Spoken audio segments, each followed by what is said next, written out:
Donc moi, bonjour à toutes et à tous. Je suis content que Dominique soit honoré de ma présence. Oui, C'est très gentil de sa part.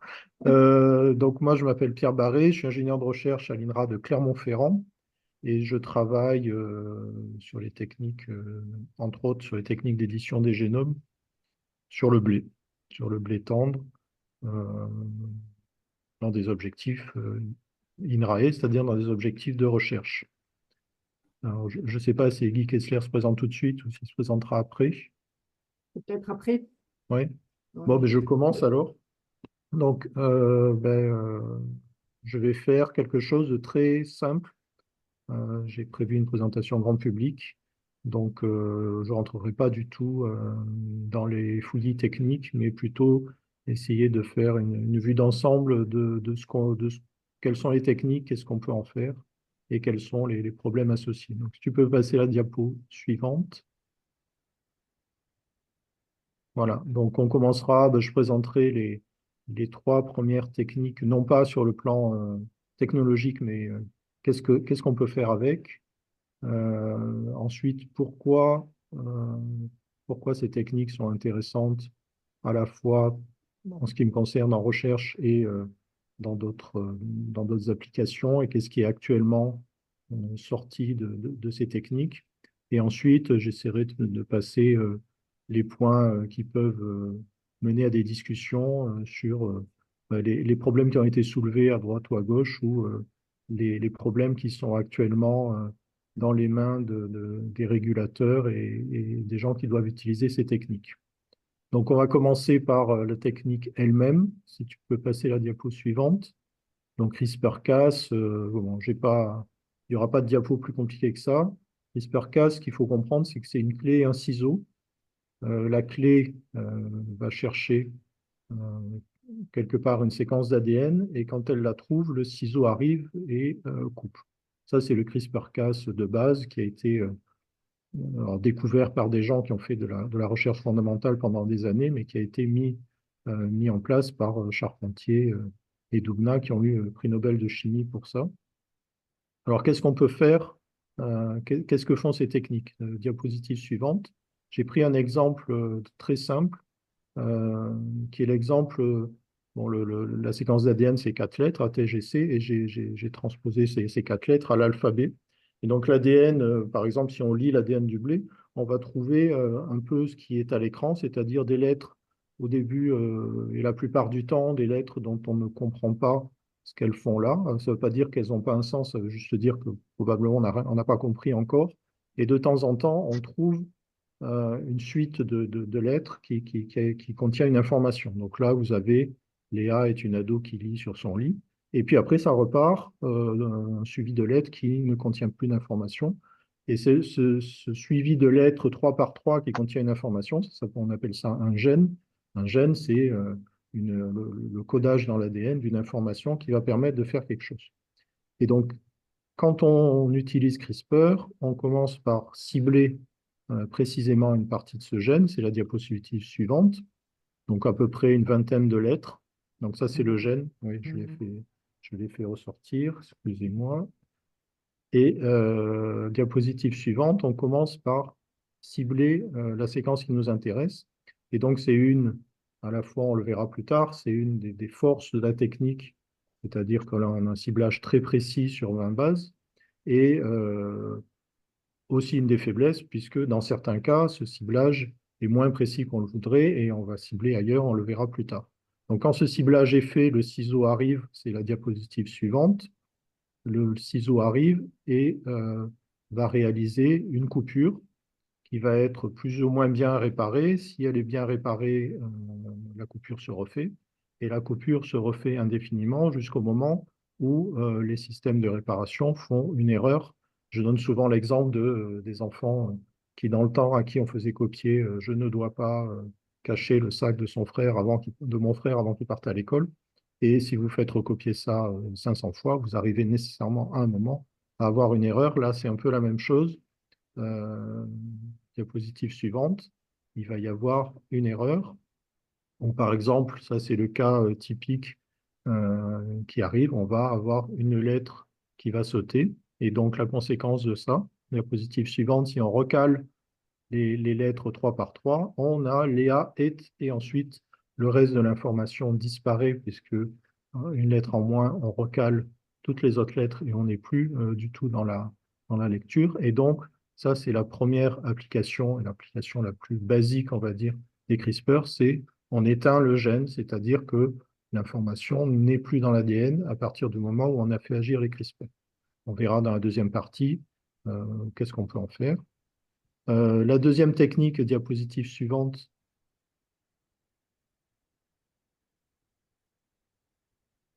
voilà, s'appelle le base editing, bon, l'édition de base en français. Là, on ne va pas, on est beaucoup plus déterministe, c'est-à-dire qu'on va toujours cibler notre séquence de 20 paires de bases, mais on ne va pas attendre qu'il y ait une base qui saute.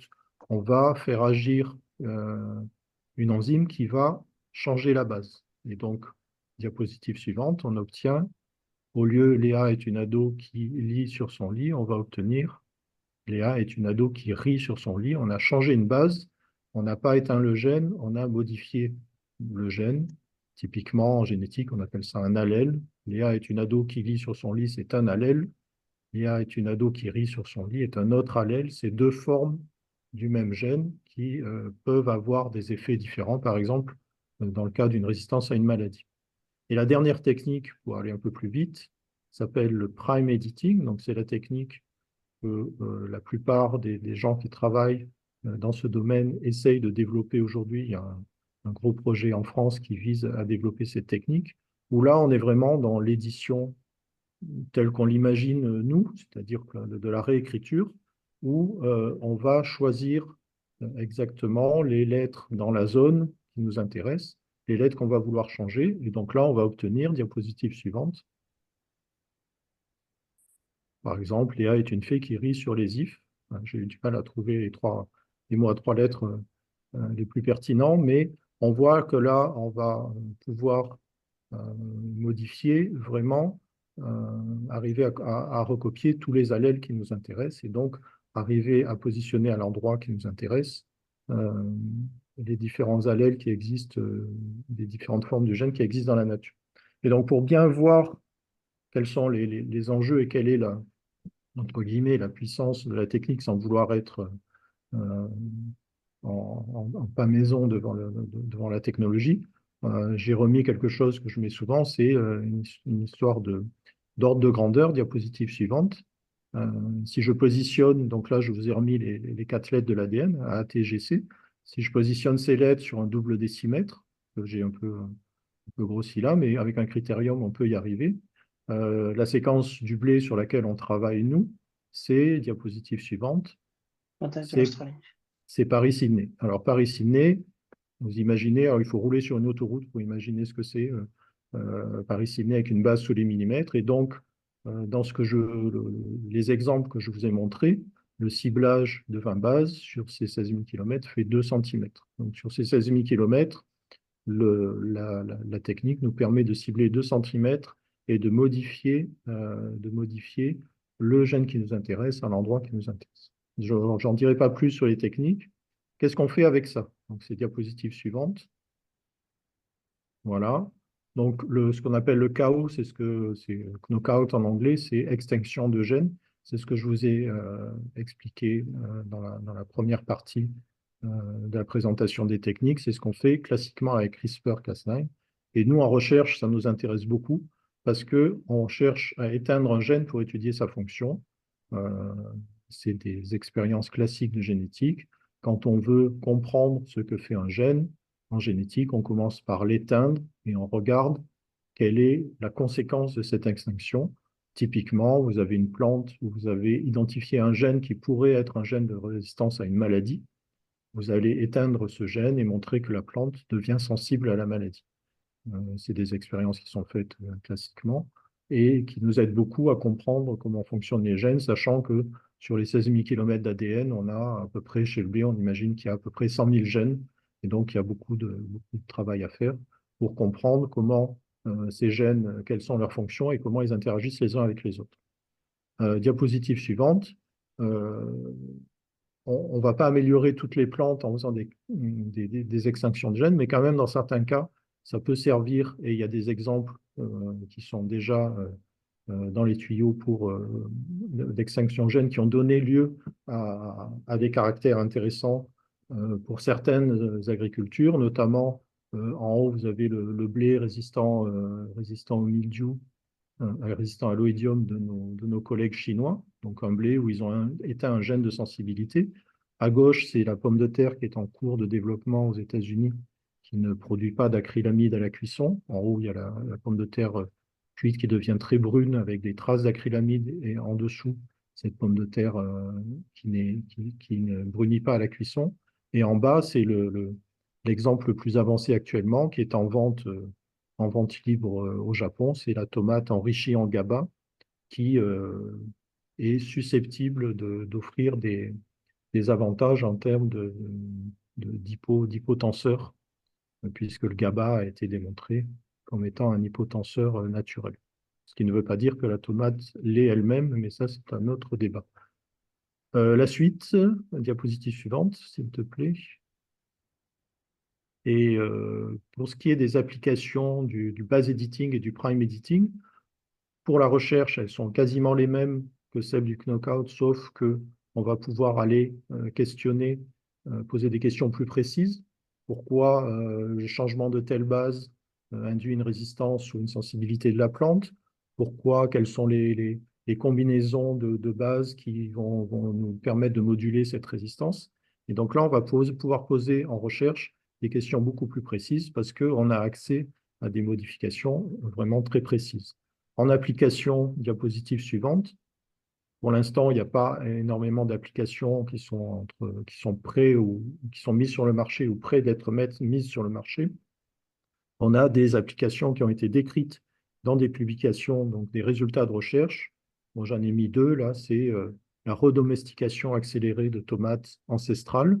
Parce que la tomate, initialement, si j'ai bien compris, était une plante ornementale, mais elle pouvait avoir gardé dans les plantes ancestrales, avoir gardé des caractères intéressants. Euh, Ces tomates ne sont pas utilisables en sélection, ou alors il faudrait des dizaines d'années pour les introduire dans un programme.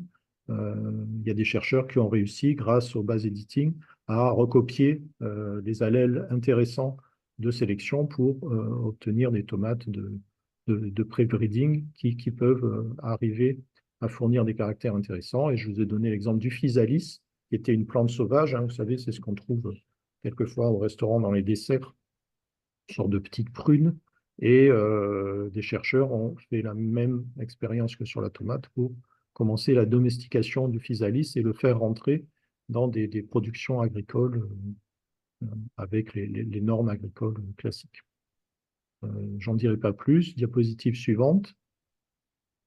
Je vais rentrer dans j'ai listé 4 points de discussion. Les points de discussion, donc un des points de discussion majeurs, c'est les mutations hors cible. Mutation hors cible, ça veut dire quoi? Vous avez 3 types. Mutation sur cible, c'est ce que je vous ai décrit.